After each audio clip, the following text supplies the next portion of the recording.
Hi all. This is my first attempt at a video in a very long time, so I'm gonna try to get the quality better on later ones, but what you see is what you get. So starting off, this is an introduction to the moon, its integral role in history, the landing, and the agenda of godhood. The moon landing enigma has been one of the most intriguing aspects of the conspiracy history since we were shown those grainy photos of Neil Armstrong taking his giant step. Too many people get lost in the subject by obsessing over single anomalies and not gaining full meta comprehension by taking a step back to see the entire force of this conspiracy, not only against the American people, but the population of the world. We were and are still being lied to. This is an absolute fact. Almost every ill that civilization has and why things are the way they are, most importantly, the force of overpopulation. I'm talking gravitational manipulation technology, instant quantum teleportation, free infinite energy, and some of the basic truths of the human experience on Earth. Before we landed on the moon in 1969, decades of billions of dollars already were heavily invested towards this purpose. Afterwards, publicly, the manned program was satisfactorily abandoned while the true operation runs to this day in its various forms. The following is a small glimpse of the secret space operation. I found everything here by bringing up the reputable articles as I wrote it. Once you start digging into what the moon is, it becomes a rabbit hole of the classified black operation world, purposefully compartmentalized in itself. This is a diving board for you to jump in and dig more. If everyone knows this material by heart, this secret conspiracy can't be hidden forever. The evidence is there. Find it. Disclosure is right around the corner. We simply have to demand it first.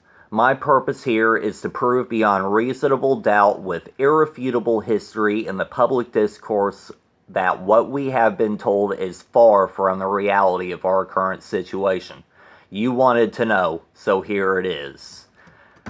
The Nazi Prelude. In order to properly examine whether or not we landed on the moon, we must look at the events that led up to this moment. The foundation of all this, since it made everything possible, was undeniably Operation Paperclip. As soon as World War II ended, the United States and the USSR made it the primary goal to obtain as many Nazi scientists as they could. It wasn't a matter of flipping them to our side. We simply offered them sanctuary and immunity from prosecution, which meant death for their war crimes and human violations. While the figureheads were being hanged at Nuremberg, the superpowers were scavenging the world for the technical know-how of the Nazi fascist regime. An interesting side note here is you never hear any Nazi hunters whining about this for good reason.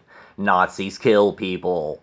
Through this mechanism, world fascism flourished as Nazi scientists reformed their networks and governments funded their operations.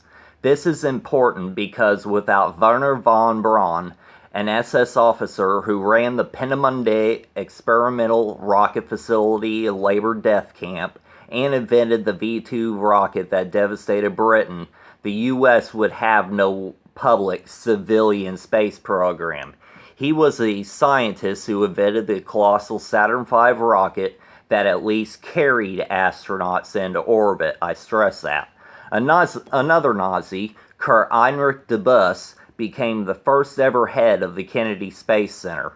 Other Nazis who essentially ran NASA and Project Vanguard, the U.S. Navy's space predecessor, were Wernher von Daum, Chief Aerodynamicist of Marshall Space Flight Center, Hermann H. Kurzweg, Konrad Dannenberg, Deputy Manager of the Saturn Program, Walter Robert Dornberger, Vice President of the Bell Aircraft Corporation, Eberhard Frederick Michael Rees, Director of the Marshall Space Flight Center, Ernst Sternlinger, Director of the Advanced Research Projects Division of the Army Ballistic Missile Agency, and Hubertus Stronghold. The key point here is that even before the end of World War II, the Nazis, using occult knowledge they governmentally funded searches over the ends of the earth for, were obsessed with the moon, and carried this obsession into the U.S. programs as well as their Soviet counterparts they were allowed to stay in contact with. However, before NASA and the U.S. Navy and Army had their own programs, the Navy's Project Vanguard is widely regarded as a failure due to Sputnik's launch. In 1952 to 1953, the Army commissioned Project Horizon. On June 8, 1959, they released a report on the feasibility of constructing a lunar base. Though publicly scrapped because it would take almost 100 Saturn V rockets to get materials to a base on the moon, this project went through to operation, and the U.S. has had a base on the dark side of the moon since at least 1966, with a 12-member staff then. Because they didn't have to rely on thrust-based drives, the base was expanded.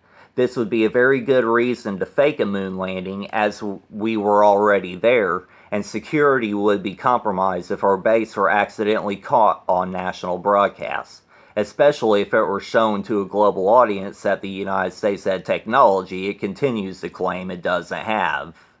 The Nazis, Antarctica, and the United States Navy. Before we move back into the NASA claim of the moon landing appearing as it was shown, Project High Jump plays an integral role in the history of man-moon spaceflight. Setting the stage, Nazis fled to many places around the world after the war, particularly Argentina, Peru, and the southern regions of South America and Africa. They were aware through their occult studies that a global civilization preceded Sumeria, who built mining and transportation tunnels leading from our southern continents under the ocean to Antarctica millions of years ago. Very ancient gold mining tunnels are still being discovered in South America and Southern Africa, yet to be fully explored because they are so extensive and massive, using construction techniques that we can't reproduce with modern technology. These tunnels were utilized to construct a base in Antarctica, where they also found another civilization already there. Understand, throughout the entire Nazi regime years, they were seeking this civilization and had limited contact with it. They had a very good idea where to find them. Just so when we were bringing Nazis over to run our programs, they were on an operation of their own, particularly at the highest levels like the Thule Society, who denied Hitler a lot of support. Operation High Jump, led under Admiral E. Byrd, officer in charge, and Rear Admiral Richard H. Cruzen, commanding officer, Task Force 68, began August 26, 1946, and retreated late February 1947. Their primary mission was to establish an Antarctic research base, Little America 4. The first indication that something strange was happening is when a Martin PBM Mariner call sign George 1 is shot down by an unidentified flying object in December 1946. A couple of the 6 surviving crew members have confirmed this in later interviews before they were gagged by the U.S. government. The plane has never officially been found and retrieved.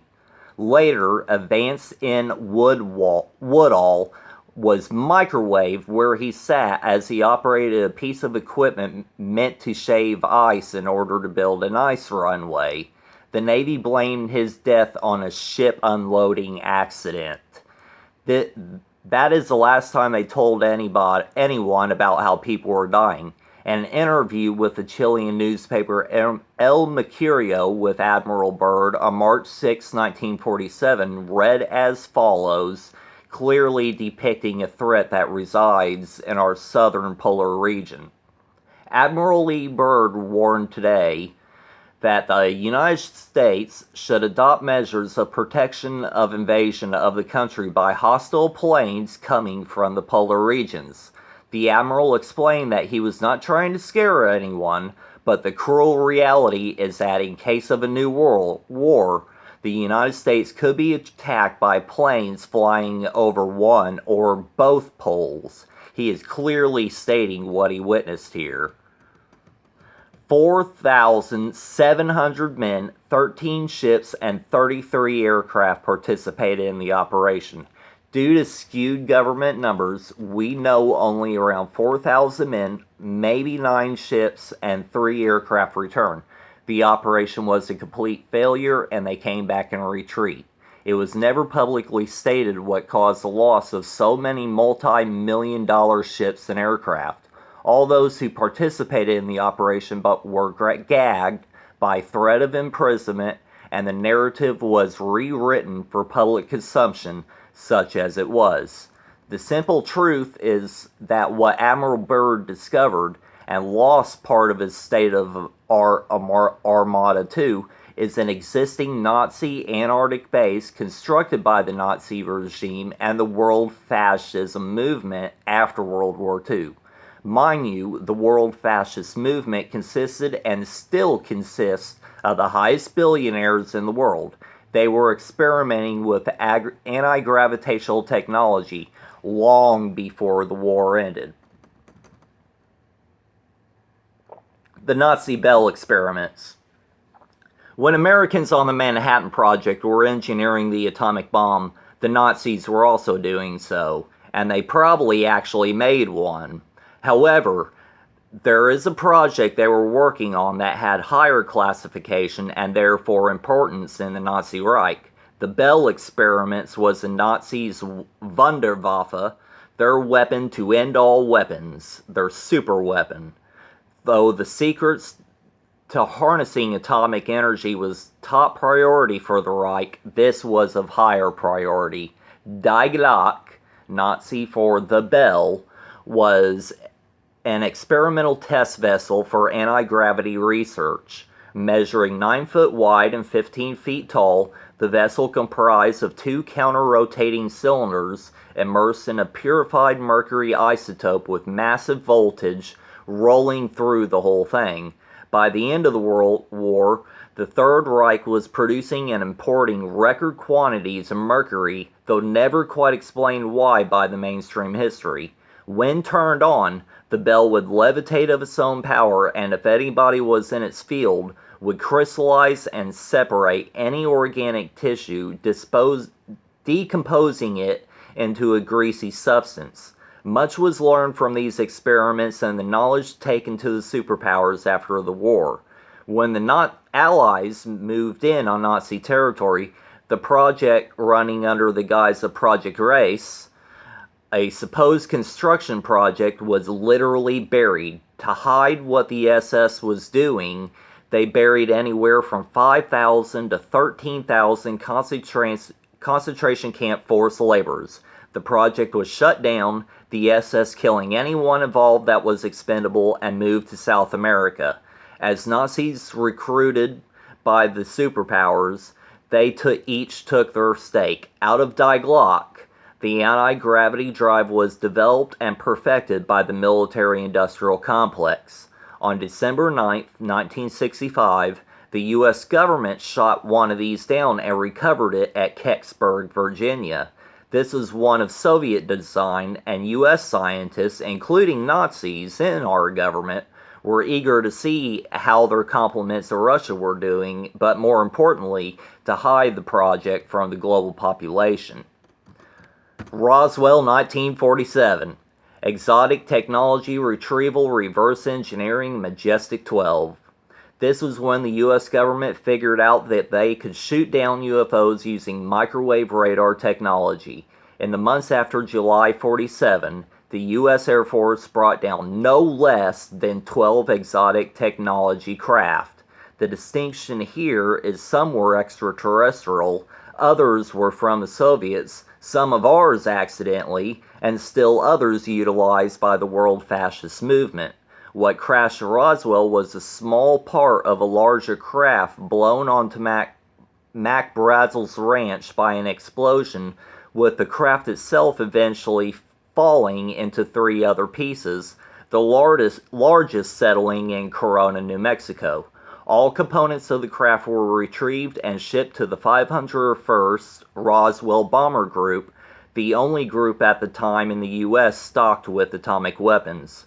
From there, the craft and 3 bodies were transferred to Wright-Patterson Air Base and then disappeared into the labyrinths of the secret government. Sometime later, the technology was reverse engineered and filtered into corporations with government clearances. From Roswell, we have lasers, microprocessors, night vision, fiber optics, the internet, high-resolution TVs, a multitude of chemicals and materials. The list is endless for the modern things we take for granted. All this happened long before science would have naturally discovered it. Majestic 12 is a group of wise men who oversaw this project. That's what they call themselves, the Wiseman Committee. Half were generals, the other scientists advisors. This group continued to oversee the UFO projects to this day under different guises. Many of your Fortune 500 companies. Still others are your military contract companies like Raytheon, who builds Tomahawk cruise missiles, and Lockheed Skunk Works that operates out of Area 51, etc. Antarctica and the Hollow Earth. As the Nazis fled the war's aftermath and prosecutions, superpowers begged them to infiltrate their governments. They reformed their global networks, funded their operations, and proceeded with their plan and agenda. As mentioned before, they had an agenda and they carried it out. The World Fascist Movement utilized not only Antarctica as a Fourth Reich base of renewed operations, but also fled into the most northern regions of our planet.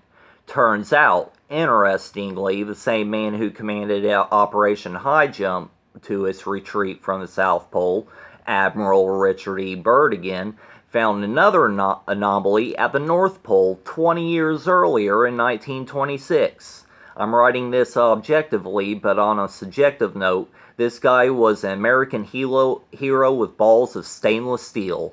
He's buried at Arlington with 6 medals to his name, including the Congressional Medal of Honor, after all. Good luck trying to say this man was a crackpot. He was black operations to a T. In 1926, Admiral Byrd flew to the North Pole, disputed to be the first man on record doing so, and found a 5 to 15 mile wide hole that he then flew into, and there's a big to-do about that. The reason I stress his accreditations, rank, and admiral career service to the military is because what he states he saw is about as weird as it gets. This was a man who excelled in his career by remaining the utmost of professionalism, earned the highest medals that can be earned by any serviceman, and was buried with honors, typical of old school black ops. What the moon is, where it came from, and its role in various secret space programs and more in Part 2. Cheers.